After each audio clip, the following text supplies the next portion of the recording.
Hello, আসসালামু আলাইকুম। কেমন আছেন? লাস্ট উইকে ফ্রাইডে বেঁচে যাওয়া কিছু গোশত ছিল। তা সেটা দিয়ে আমি একটু বিরিয়ানি তৈরি করে ফেলেছিলাম। আমার বাসায় প্রায়ই বেঁচে যাওয়া ধরেন চিকেনের মিট অথবা বিফ মিট অথবা ল্যাম্ব বা খাসির গোশত থাকলে আমি একটু বিরিয়ানি রান্না করে ফেলি এবং আমার কাছে ভালো লাগে। এবং আমি বিরিয়ানিটা রান্না করেছিলাম বিরিয়ানি মশলা দিয়ে। আর বিরিয়ানিটা কিভাবে করেছিলাম, প্রথমে চাল আর মটরশুঁটিটাকে একটু ভালো করে ভেজে নিয়েছিলাম, আর পাশে আলুটাকে কেটে একটু ভেজে ওটাও অ্যাড করে দিয়েছি।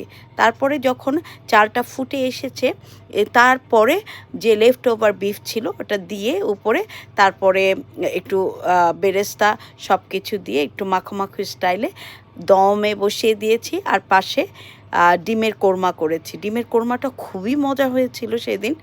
আমি বিরিয়ানি মশলা অ্যাড করেছি আর গতানুগতিক যে মশলাগুলো ডিমের কোরমাতে দেয় সেটাও দিয়েছি, সাথে একটু ডাবল ক্রিমও দিয়েছি এবং খুবই মজার হয়েছিল।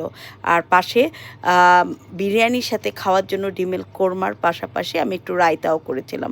রায়তাটা করেছিলাম শসা আর গাজর দিয়ে।